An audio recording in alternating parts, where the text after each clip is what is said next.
his songwriting, his chord structures, his style, his phrasing? What was it about Curtis that attracted you? A great deal attracted me, but most of all, Curtis wrote about a lot of issues. Social issues. Us as black people to get through some hard times. It wasn't just the music itself, it was the lyrics, what he said that encouraged the song to take that next step in life. You know, when I think about my early childhood and growing up in a musical home, having brothers and sisters that were always into music, and they always used our house as the rehearsal hall.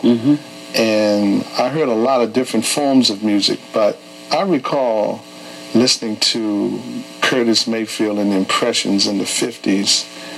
And when I first heard those melodics of his guitar arrangements and the harmony of the group as a youngster, and being into harmony. That harmony was something, wasn't it? I mean, it was just, you know, it was so striking to me.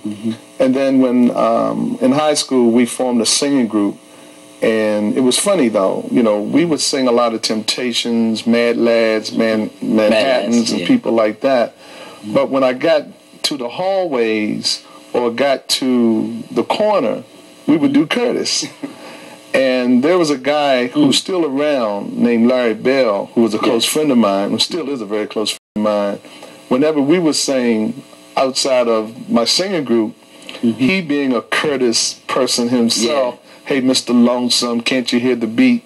He would always do the leads on Curtis Mayfield, and we would just do all kinds of magnificent sound vocal arrangements with Curtis's music. And then I would get on the keyboard, and many times at parties and what have you, we would turn a party out just doing Curtis Mayfield. So he's really had a great influence on my life. His harmony, it's something about his harmony that just, when I heard it even in the early days, I said, that's different kind of harmony. You think it has something to do with Curtis being a guitar player and a left-handed guitar player at that? So he played upside down once? You think that, I mean, really, you think that had anything to do with it? Yes, I think that his guitar style had a lot to offer to us, and mainly because of his gospel roots that he had. It had a certain flavor, and I think he tuned his guitar a certain way, different from the basic way that other musicians tune their guitar. I've heard people say that. Yeah. How different could it be, the way he tuned his guitar?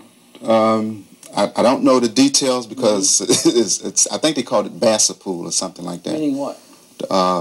Like going A, B, C, D, F, G, but I think when you tune it in C, it's more in the natural structure of music. Yeah.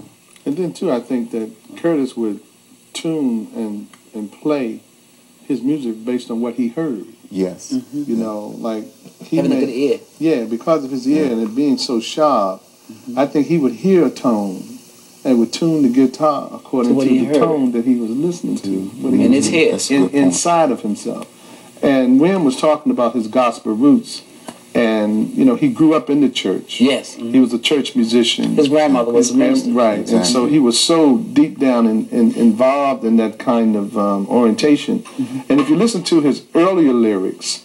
People Get Ready? Oh, man. Yeah. Curtis Mayfield was into the spirit and into the soul, into the conscious.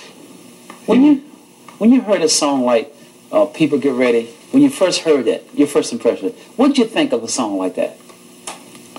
Well, I felt that he was talking to his people. He always gave me the impression that he was like the minstrel for black folks in America. The griot, if you will. Yeah, he was the person that if you listen to Curtis's music, that's what we should do next.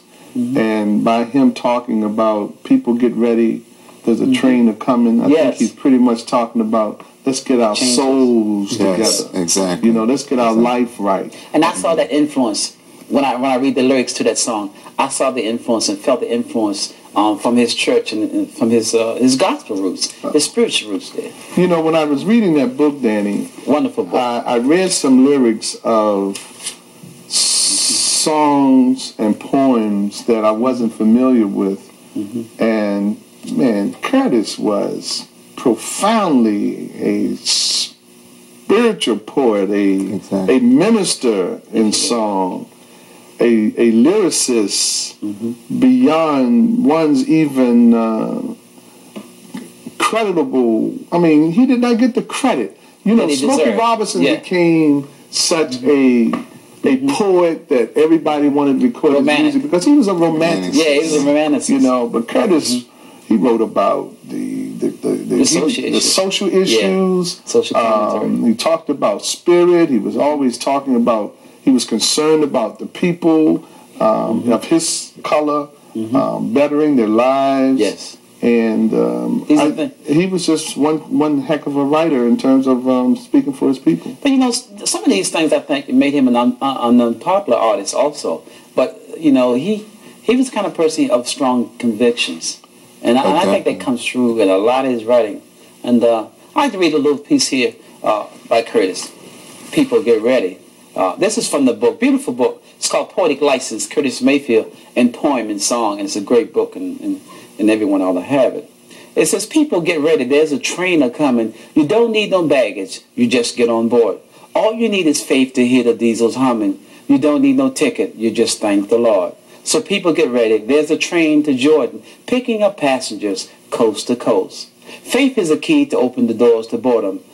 There's hope for all among those loved the most. There's no room for the hopeless sinner who would hurt all mankind just to save his own.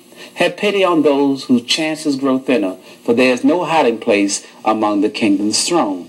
People, get ready.